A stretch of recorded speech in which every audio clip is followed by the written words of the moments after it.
सूत्र मार्फत सूचना पाकर चाकुलिया थाना की कानकी चौकी पुलिस ने 2 कंटेनर सहित भैंस तस्करों को किया गिरफ्तार।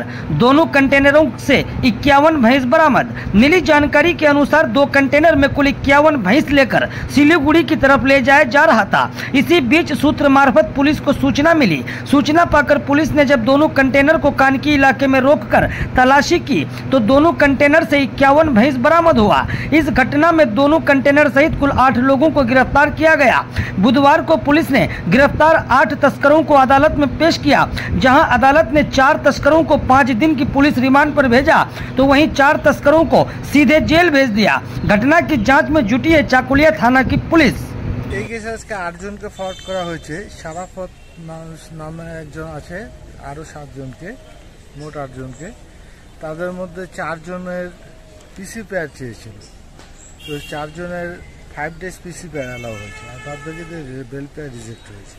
কতগুলো মহিষ টোটাল দুটো গাড়িতে 26টা এবং 25টা, মোট 51টা।